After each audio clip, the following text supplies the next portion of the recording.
Alright guys, स्वागत है आप सभी का bleach 1000 year of blood war part 2 episode number 2 में। सेकेंड एपिसोड के बिल्कुल स्टार्टिंग में सारे स्टन ईटर्स की मीटिंग दिखाई जाती है। यहाँ पर एक चश्मे वाला स्टन ईटर कहता है जो बांकाई हमने कैप्टन से चुराई है उन्हीं से उनको वापस मार के अपन ज्यादा से ज्यादा क्या साबित कर लेंगे। ह्यूगो कहता है हमें सोल रिपर से उनकी उम्मीद छीननी पड़ेगी। मैजेस्टी ने भी ये पहले ही प्रिडिक्ट कर लिया था, अगर सोल रिपर्स हार भी जाते हैं या फिर उनकी बांकाई चोरी हो जाती है वो फिर भी कोशिश करेंगे, अपने आप को ट्रेन करेंगे और उनके मन में उम्मीद बची रहेगी कि वो किसी भी तरीके से अपनी बांकाई को वापस ले लेंगे और क्वींसीस से लड़के उन्हें हरा सकते हैं। हमें मिलके सबसे पहले तो सारे के सारे सोल रिपर्स की उम्मीद को मारना होगा, क्योंकि सोल रिपर्स कभी भी अपने आप को पावरलेस या फिर हारा हुआ नहीं मानेंगे। मैजेस्टी का भी यही प्लान है कि उनकी बांकाई, उनकी उम्मीद और उनकी जान पाक्टो सभी को खत्म कर दिया जाए, ताकि सोल रिपर्स को एकदम गहराई से, एकदम अंदर से दुख हो अपनी हार का। एक बंदा कहता है यानी क्विंसी,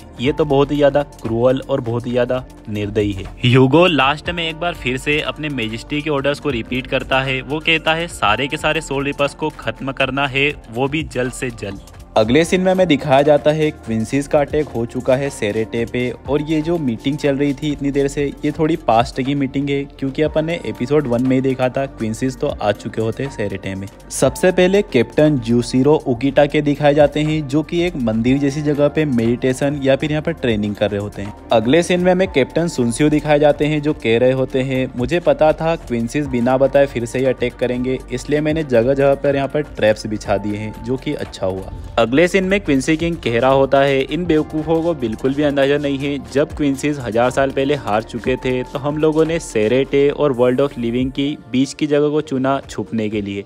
फिर उसके बाद हमने रेसी का इस्तेमाल किया और अपना एम्पायर खड़ा किया। उस एम्पायर का हमने नाम रखा वॉन्डन रिश। सीन शिफ्ट होता है और हमें दिखाया जाता है आकोन और लैब का सीन। यहाँ पर एक मोटा मेंबर कहता है ये आसपास सब क्या चल रहा है और ये क्या हो रहा है। इतने में यहाँ पर स्टर्न रीटर डी की एंट्री होती है। वो आते के साथ से कहता है ये हमारा बनाया हुआ प्लान है। तुम लोगों को पता होगा वर्ल्ड ऑफ लिविंग के कंपैरिजन में सोल सोसाइटी का रेसी लेवल बहुत ही ज़्यादा है, और रेसी पावर सोर्स होता है हम क्विंसीस का। ये सब जो यहाँ पर हो रहा है इस चीज की पॉसिबिलिटी पहले से ही बहुत ज्यादा थी। 1000 साल पहले से हम धीरे धीरे हमारी स्ट्रेंथ को भी बढ़ा रहे हैं छुप छुप के। गाइज यहाँ पर बहुत ही ज्यादा स्टर्न रीटर्स है, और अगर मैं सभी के नाम लेता हूँ तो आप लोगों को नाम याद रहने में भी प्रॉब्लम होगी। यहाँ तक कि मैं बार बार स्टर्न रीटर करके बोलूंगा तो उसमें भी आपको प्रॉब्लम होगी। इसलिए मैं सोच रहा हूँ कि डायरेक्ट में उनके जो लेटर है, यानी कि स्टर्न रीटर लेटर मान के चलो इसका डी है, तो मैं इसको आगे से अब डायरेक्ट डी नाम से ही बुलाऊंगा। तो आप लोग समझ जाना मैं कहना चाह रहा हूँ स्टर्न रीटर डी। और ये चीज़ मैं लगभग सारे स्टर्न रीटर्स के लिए यूज़ करूँगा, लेकिन जो मेन रहेंगे जिनका कि नाम मुझे पता होगा उनका तो मैं नाम ही ले लूँगा। ठीक है guys, okay guys, thank you guys, subscribe guys, like guys. अगले सीन में कैप्टन सुनसियो के पीछे से ह्यूगो चल के आ रहा होता है, और गाइस लिटरली इस बंदे का नाम ज्यूग्राम हैशवॉल्थ होता है, लेकिन जो इंग्लिश में प्रोनाउंसिएशन है उसके अंदर लिटरली ह्यूगो करके सुनाई देता है, इसलिए मैंने इसका नाम ही चेंज करके ह्यूगो पटक दिया। गाइस आगे भी मैं सिर्फ इसे ह्यूगो ही बोलूंगा, इसलिए अगर किसी को कोई प्रॉब्लम हो तो मुझे कमेंट करके बता सकते हैं। ह्यूगो आगे बढ़ते बढ़ते स्टर्न रीटर डी की बात कंप्लीट करता है और कहता है पिछली बार की तरह सेरेटे में घुसने के लिए हमें जो मेम्ब्रेन है उसको तोड़ने या फिर उसके अंदर छेद करने की जरूरत नहीं है, क्योंकि हम लोग पहले से ही इस मेम्ब्रेन के अंदर ही थे।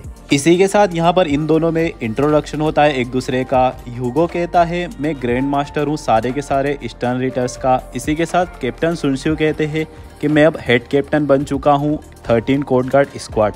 ह्यूगो कहता है मुझे पता है, इसीलिए मैं डायरेक्ट यहाँ पे आया, क्योंकि हमारे जो मास्टर है वो शांति प्रिय आदमी है। वो चाहते हैं जितने भी स्ट्रॉन्ग लोग हैं उनको पहले मारा जाए, ताकि ये आसान हो बैटल जीतने के लिए। भाई ऐसा शांति प्रिय आदमी कौन होता है भाई, पूरी की पूरी वॉर शुरू कर दी, घंटा शांति प्रिय आदमी मतलब। मैजेस्टी का एक ऑर्डर बहुत ज्यादा स्पेसिफिक है कि एनिमीज को फटाक से खत्म करो और बहुत ही जल्द से जल्द करो। इसी के साथ सीन वापस शिफ्ट होता है रिसर्च एंड डेवलपमेंट लैब के अंदर। यहाँ पर डी इन लोगों से कह रहा होता है मैं हमेशा से यहीं पर था, मैं एकदम से यहाँ नहीं आया हूँ। इतने में भाई साहब यहाँ पर एंट्री होती है अपने खुरापाती कैप्टन कुरोसुजी की, और वो भाई लिटरली बहुत ही अजीब कपड़े पहन के रखता है, जिसके चारों ओर बहुत ही तेज लाइट निकल रही होती। कैप्टन कुरोसुजी कहता है मैंने जितना भी डेटा एनालाइज किया है उस हिसाब से मैंने ये पता लगाया कि क्विंसीज कहीं ना कहीं शैडोज से बहुत ज़्यादा इन्वॉल्वमेंट रखते हैं, इसीलिए मैंने अपनी लैब को और अपने कपड़ों को कुछ इस तरीके से डिज़ाइन किया है ताकि मैं एक कतरा भी मतलब आखिरी कतरा भी शैडोज का यहाँ से गायब कर सकूँ। कैप्टन कुरोसुजी डी से कहते हैं तुम्हें लगता है कि हम इस डिपार्टमेंट में उज्जवल नहीं है, क्यों न मैं तुम्हारी राय बदल दूं इससे पहले कि तुम यहाँ से जाओ। अगले सीन में एच, बेसबी और टोशिरो एक दूसरे के आमने सामने आ जाते हैं एक दूसरे की अपोजिट पावर के साथ। टोशिरो की पावर आइस होती है और बेसबी की पावर फ्लेम्स होती है यानी कि आग। अगले सीन में हमें स्क्वाड 2 का लिeutenant दिखाया जाता है जिसकी बहन उससे कह रही होती है कि भाई मुझे छोड़ के मत जाओ, मुझे बहुत ही ज़्यादा डर लग रहा है। लेकिन स्क्वाड 2 का लिeutenant उसे उसकी ड्यूटीज़ बताता है कि मेरी ड्यूटी है सेरेटे को प्रोटेक्ट करना, ये वो और फलाना ढिमाका, और उसे जाने की बात करता है। इतने में ही उसके ऊपर अटैक हो जाता है स्टर्न रीटर के का, जिसने कि सोईफोन की बांकाई चुराई थी। एक बात तो माननी पड़ेगी गाइस, जो स्क्वाड 2 का लिeutenant होता है यानी कि यही मोटा, ये स्टार्टिंग में थोड़ा कायर होता है लेकिन अब ये बहुत ही ज़्यादा मैच्योर, बहुत ही ज़्यादा समझदार और बहुत ही ज़्यादा अच्छा कैरेक्टर बनते जा रहा है। सीन शिफ्ट होता है, हमें बेसबी और टोशिरो की फाइट दिखाई जाती है जहाँ पर बेसबी की फ्लेम्स ज़्यादा पावरफुल होती है, वो टोशिरो की आइस को बहुत ही आसानी से मेल्ट या फिर तोड़ रही होती है। टोशिरो रानगीकू की हेल्प से यहाँ पर एक आइस की दीवार बनाता है जो कि इस बार थोड़ी ज्यादा पावरफुल होती है जिससे कि बेसबी तोड़ नहीं पाता। रानगीकू एक्सप्लेन करती है कि इन दोनों ने ये दीवार कैसे बनाई। इतने में पिद्दी टोशिरो बोलता है बाकी कैप्टन्स के मुकाबले मेरी शिकाई और बांकाई में डिफरेंस बहुत ही ज्यादा कम है। बांकाई जाने की वजह से मेरी सिर्फ अमाउंट ऑफ प्रोडक्शन आइस कम हो चुकी है, लेकिन अब मैं भी ये सीख चुका हूँ कि कम आइस से कैसे फाइट की जाती है।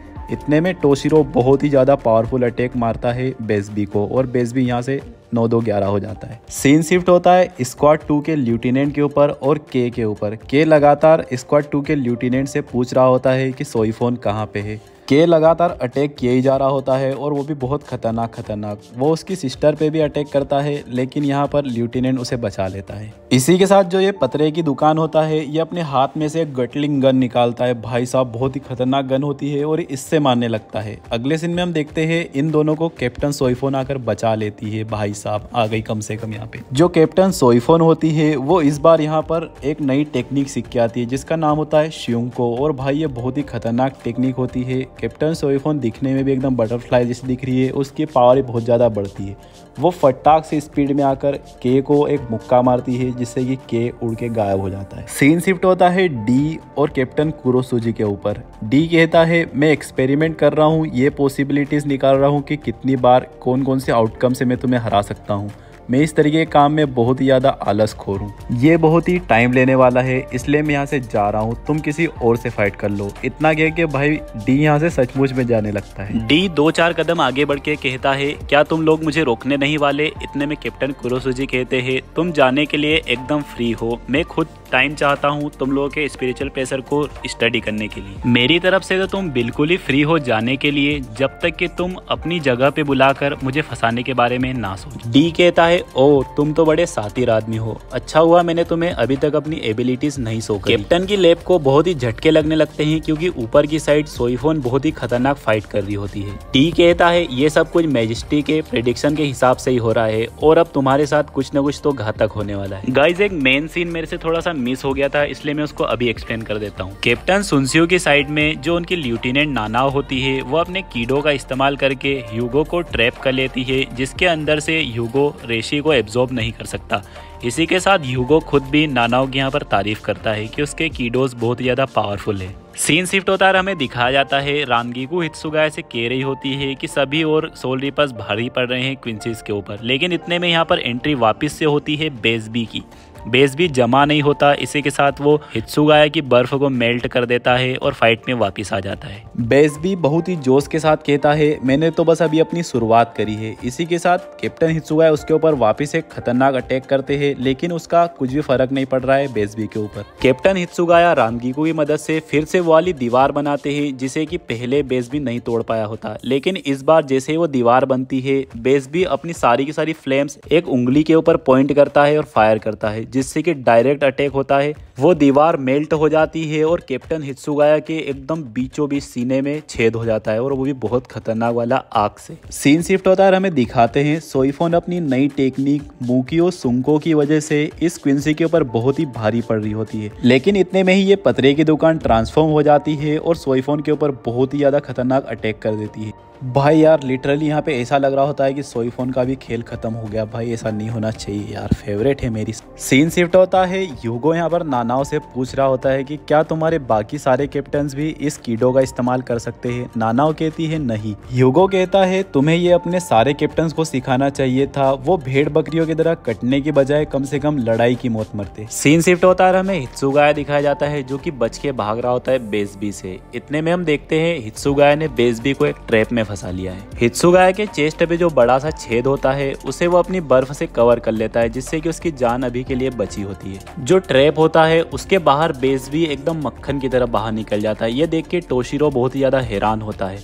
इतने में बेसबी अपनी 2 उंगलियों का इस्तेमाल करता है और टोशिरो के ऊपर अटैक करता है और उसको बहुत ही ज्यादा चोट पहुंचा देता है। इसी के साथ यहाँ पर नए क्विंसी की एंट्री होती है। वो क्विंसी बेसबी से कहता है बेसबी हट जाओ यहाँ से, ये अपने बीच की बात है कि जिस किसी ने भी कैप्टन्स की बांकाई चुराई है वही उससे फाइट करेगा, और जो सामने पड़ा है ये मेरा शिकार है। सीन शिफ्ट होता है, हमें कैप्टन कुरोसुजी दिखाए जाते हैं। कैप्टन कुरोसुजी के पास रिपोर्ट आती है कि सोइफोन और हित्सुगाया की स्पिरिचुअल प्रेशर पूरी तरीके से गायब हो चुके हैं। भाई लिटरली ये बहुत ही दुख की बात है। इतने में कैप्टन कुरोसुजी खुद की तारीफ में कहता है मैं अकेला हूँ जो कि बिना बांकाई के क्विंसी से फाइट कर सकता है। इसी के साथ यहाँ पर कॉल आता है एक ऐसे बंदे का जो कि कैप्टन कुरोसुजी का भी रियल डैड होता है। उसका नाम होता है उराहरा। उराहरा कहता है मैंने पता कर लिया है कैप्टन की चुराई हुई बांकाई को वापस कैसे लिया जाए। कैप्टन कुरोसुजी को भी पता चल जाता है आखिर रियल जीनियस कौन है यहाँ पे। इसी के साथ पोस्ट क्रेडिट सीन में इचिगो दिखाया जाता है जो कि लगातार चले ही जा रहा होता है, लेकिन वो जगह खत्म होने का नाम नहीं लेते। इतने में यहाँ पर इचेबे की वॉइस आती है जो कि कह रहा होता है, मतलब जैसे कि वो एक पोयम बोल रहा होता है। पोयम में बहुत ही ज़्यादा अजीब अजीब लाइनें होती है जो कि उतनी खास नहीं होती, लेकिन मैं फिर भी 2-4 लाइनें बता देता हूँ। वो कहता है ये ऐसी जगह है जो कि शुरू तो होती है लेकिन कभी ख़त्म नहीं होती, और जो भी वेसल बनने के लायक है। शायद यहाँ पर बात हो रही है अपने क्विंसी किंग के वेसल की। जो कोई भी वर्दी नहीं होता वेसल बनने के, वो यहाँ पर आगे बढ़ते बढ़ते एक पत्थर में बदल जाता है और वो टुकड़े टुकड़े होके अलग हो जाता है और आगे बढ़ते बढ़ते ही दफन हो जाता है। इस तरीके के अनवर्दी वेसल्स कभी भी बाहर नहीं आ सकते, उनके लिए कोई रास्ता नहीं है बाहर आने का। ऐसे लोग जो कि पूरी तरीके से नष्ट होने के लिए जाते हैं, उन लोगों को आखिर में कहा जाता है इराजू सांडो। और इसी के साथ भाई लोगों, आप लोगों को वीडियो को लाइक करना है, चैनल को सब्सक्राइब करना है और बेल आइकन को ऑल पे सिलेक्ट करना है, क्योंकि ये है 1000 Year of Blood War part 2 का एपिसोड नंबर 2 का एंड।